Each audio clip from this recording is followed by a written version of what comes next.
ನಿಮ್ಮ ವಾಹಿನಿ, ಇದ್ದಿದ್ದು ಇದ್ದ ಹಾಗೆ.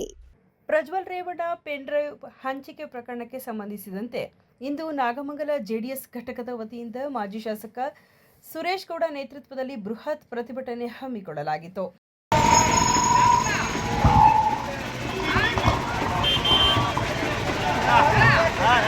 ಕರ್ನಾಟಕ ರಾಜ್ಯದ ಹೆಣ್ಣು ಮಕ್ಕಳ ಮಾನ ಮರ್ಯಾದೆ ಕಳೆದಂತ ಡಿಕೆ ಶಿವಕುಮಾರ್ಗೆ,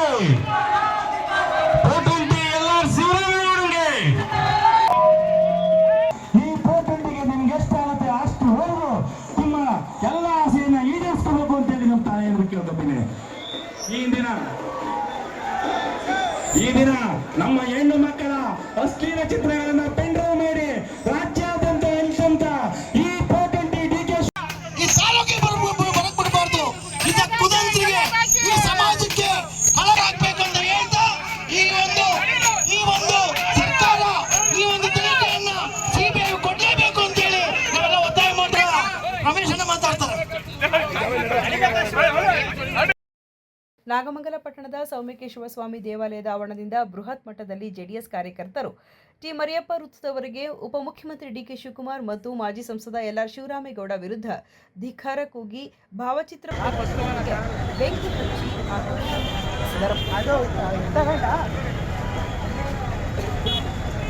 ಇದೇ ಸಂದರ್ಭದಲ್ಲಿ ಡಿಕೆ ಶಿವಕುಮಾರ್ ಭಾವಚಿತ್ರವಿರುವ ಪ್ರತಿಕೃತಿಯನ್ನ ಪೊಲೀಸ್ ಅಧಿಕಾರಿಗಳು ತೆಗೆದುಕೊಂಡು ಹೋದ ಹಿನ್ನೆಲೆ ಕಾರ್ಯಕರ್ತರು ಆಕ್ರೋಶಗೊಂಡು ಪೊಲೀಸ್ ಠಾಣೆ ಮುಂಭಾಗ ಪ್ರತಿಭಟನೆ ನಡೆಸಿದರು.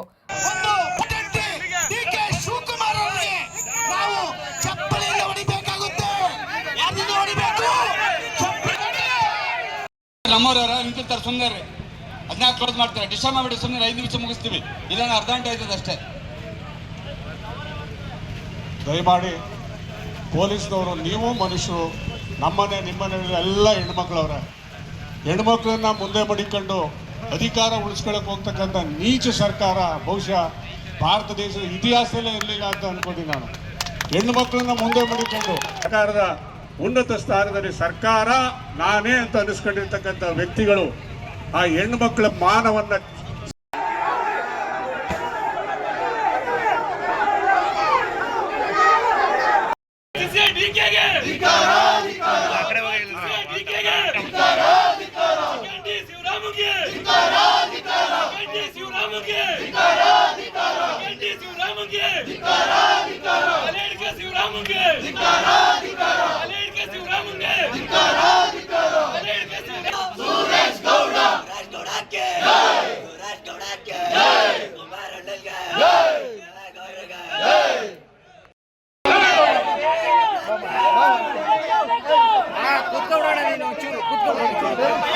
ಮಾಜಿ ಶಾಸಕ ಸುರೇಶ್ ಗೌಡ ಮಾತನಾಡಿ, ಪೆನ್ ಡ್ರೈವ್ ಹಂಚಿಕೆ ಮಾಡಿರುವವರ ವಿರುದ್ಧ ಕಾನೂನು ಕ್ರಮಕ್ಕೆ ಒತ್ತಾಯಿಸಿದರು. ಈ ಪ್ರಕರಣಕ್ಕೆ ಸಂಬಂಧಿಸಿದಂತೆ ಎಸ್ಐಟಿಯಿಂದ ನ್ಯಾಯ ಸಿಗುವುದಿಲ್ಲ, ಆದ್ದರಿಂದ ಸಿಬಿಐಗೆ ವಹಿಸಬೇಕೆಂದು ಒತ್ತಾಯಿಸಿದರು. ಇವತ್ತು ಒಬ್ಬ ಪ್ರಧಾನಿ ನರೇಂದ್ರ ಮೋದಿಯವರ ವರ್ಚಸ್ಸನ್ನ ಅಂತಾರಾಷ್ಟ್ರೀಯ ಮಟ್ಟದಲ್ಲಿ ಕೆಡಿಸಬೇಕು ಅಂತ ಹೇಳಿ ಕೊಟ್ಟ ಕೇಸ ಇಟ್ಕೊಂಡು ನಮ್ಮ ದೇಶದ ಗೌರವವನ್ನ, ಕರ್ನಾಟಕದ ಗೌರವವನ್ನ ಕಳೆದಂತ ಪುಣ್ಯಾತಗಳು ಅವರಿಗೆ ಇವತ್ತು ಪೊಲೀಸರ ರಕ್ಷಣೆ ಕೊಡಕ್ ಬರ್ತೀರಿ ಅಂದ್ರಿ. ಪೊಲೀಸರು ಮಾನ ಮರ್ಯಾದಿಲ್ವ ನಿಮಗೆ? ಒಬ್ಬ ಮಾಜಿ ಪ್ರಧಾನಿಗೆ ಚಪ್ಪಲಿ ಹಾರಕ ಬಂದು ಕಾಂಗ್ರೆಸ್ ಪಕ್ಷದವರು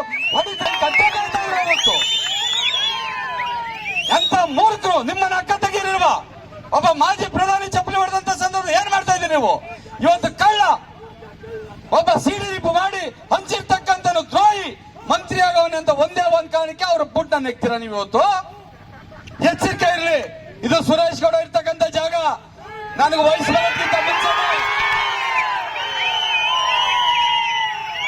ನನಗೆ 18 ವರ್ಷ 90 ಮುಂಚೆನೆ ನೀವು 73 ಕೇಸ್ ಹಾಕಿದ್ರಿ. ಆದ್ರೂ ಇವತ್ತು ನಿಂತಿದ್ದೀನಿ ನಿಮ್ ಮುಂದೆ. ಯಾವುದೇ ತಪ್ಪು ಮಾಡಿಲ್ಲ, ಕಾನೂನಿಗೆ ತಲೆ ಬಾಗ್ತೀನಿ, ಸಂವಿಧಾನಕ್ಕೆ ತಲೆ ಬಾಗ್ತೀನಿ, ಪೊಲೀಸರಿಗೆ ಗೌರವ ಕೊಡ್ತೀನಿ. ವಿರುದ್ಧವಾಗಿ ಕಾನೂನು ನಡ್ಕೊಂಡ್ರೆ ನಿಮ್ಮ ಅವ್ರಿಗಿಂತ ಕಡೆಯಾಗಿ ನಾನು ನೋಡ್ತಕ್ಕಂಥ ಪರಿಸ್ಥಿತಿ ತಂದ್ಕೋಬೇಡಿ. ಇವತ್ತು ನಾಗಮಂಗಲ ತಾಲೂಕಿನಲ್ಲಿ ಪೊಲೀಸ್ ದೌರ್ಜನ್ಯ ಏನೇನು ನಡೀತಾ ಇದೆ ಅಂತ ನಮಗೆ ಗೊತ್ತಿದೆ. ಅದು ನಮ್ಮ ಸಮರ್ಥ ಅಂತ ಅನ್ಕೋಬೇಡಿ. ಒಬ್ಬ ಮಾಜಿ ಪ್ರಧಾನಿ ಏನೋ ತಪ್ಪು ಮಾಡಿದವ್ರನ್ನ ಚಪ್ಪಲಿ ಹಾಕೊಂಡು ಹೊಡಿತ, ಚಪ್ಪಲಿ ಅವರು FIG ಹೊಡೆದಾಗ ಕತ್ತಾಕಾಯ್ತಾ ಇದ್ದ ಪೊಲೀಸರು. ಏನ್ ಡಿ.ಕೆ. ಶಿವಕುಮಾರ್ ನಿಮ್ಗೆ ಇದ ದೇವ್ರ? ಪುರುಷ ಏನ್ ಪುಣ್ಯಾತ್ಮನ ಏನ್ ಕೊಟ್ಟಿದ್ದೀರಾ ನೀವು? ಅರ್ಥ ಮಾಡ್ಕೋಬೇಕಾಗ್ತದೆ. ಬಂಧುಗಳೇ, ಇವತ್ತು ರಾಜ್ಯ ಸರ್ಕಾರ ಏನು ಸ್ಪೆಷಲ್ ಇನ್ವೆಸ್ಟಿಗೇಷನ್ ಟೀಮ್ ಅಂತ ಮಾಡಿದರೆ ಅದು ಸ್ಪೆಷಲ್ ಇನ್ವೆಸ್ಟಿಗೇಷನ್ ಟೀಮ್ ಆಗುದಿಲ್ಲ. ಅದು ಸಿದ್ದರಾಮಯ್ಯ ಇನ್ವೆಸ್ಟಿಗೇಷನ್ ಟೀಮು, ಅದು ಶಿವಕುಮಾರ ಇನ್ವೆಸ್ಟಿಗೇಷನ್ ಟೀಮು, ಅದು ಸುರ್ಜೇವಾಲಾ ಇನ್ವೆಸ್ಟಿಗೇಷನ್ ಟೀಮು. ಪೊಲೀಸರು ಸುಳ್ಳು. ಆ ವ್ಯಕ್ತಿ ಯಾರೋ RK ಸಿಂಗ್ ಅನ್ನೋನ್ನ ಮಾಡಿದ್ದಾರೆ, ಅವನೊಬ್ಬ ಚಿನ್ನದ ಕಳ್ಳ. ಇನ್ನು ಅವನ ಕೇಸ್ ಇದೆ, ಪೆಂಡಿಂಗ್ ಇದೆ. ಕೇಂದ್ರ ಸರ್ಕಾರದಲ್ಲಿ ಆಹಾರ ಇಲಾಖೆಯಲ್ಲಿ ಲೂಟಿ ಹೊಡೆದಿರ್ತಕ್ಕಂಥ ಕೇಸ್ ಪೆಂಡಿಂಗ್ ಇದೆ. ಇವತ್ತು ಬೆಂಗಳೂರಿನಲ್ಲಿ ಬೆಂಗಳೂರು ಕಮಿಷನ್ ಮಾಡ್ತೀವಿ, ರೇವಣ್ಣ ಸಿಗಾಕ್ಸು, ಬೆಂಗಳೂರು ಕಮಿಷನ್ ಮಾಡ್ತೀವಿ, ಈ ಜಾತ ಮುಗಿಸು ಅಂತ ಇವತ್ತು ಅವನಿಗೆ ತನಿಖೆ ಕೊಡ್ತಾ ನ್ಯಾಯ ಸಿಗ್ತದೆ ಅಂದ್ರೆ. ಹಲವಾರು ಹೆಣ್ಣು ಮಕ್ಕಳು ಸೂಸೈಡ್ ಮಾಡ್ಕೊಂಡವ್ರೆ, ಹಲವಾರು ಹೆಣ್ಣು ಮಕ್ಕಳು ಇವತ್ತು ಗಂಡನ ಬಿಟ್ಟವ್ರೆ, ಗಂಡ ಓಡಿಸೋರ್ ಮನೆಯಿಂದ. ಯಾರು ಇದು ಕಾರಣ? 4 ಗೋಡೆಗಳ ಮಟ್ಟಂತ ನಡೆದಂತ ಕ್ರಿಯೆ. ಅವಳು ತಪ್ಪಾಗಿದ್ರೆ ಕಂಪ್ಲೇಂಟ್ ಕೊಡ್ತಿದ್ಲು. ಇವ ಹುಡುಕ ಹೋಯ್ತಂದ್ರೆ ಹೆಂಗ್ ಮಾಡ್ದ, ಎಲ್ಲಿ ಮಾಡ್ದ ತೋರ್ಸ್ಬನ್ನಿ ಅಂತ ಇವ್ರ ಹೋಯ್ತಾರಂತೆ. ನ್ಯಾಯ ಸಿಗ್ತದ ಇವತ್ತು ಸಂಸತ್. ಸುದ್ದಿ 3 ವಾಹಿನಿಯ ಹೆಚ್ಚಿನ ಮಾಹಿತಿಗಾಗಿ ಸಬ್ಸ್ಕ್ರೈಬ್ ಆಗಿ ಹಾಗೂ ಬೆಲ್ ಬಟನ್ ಒತ್ತಿ.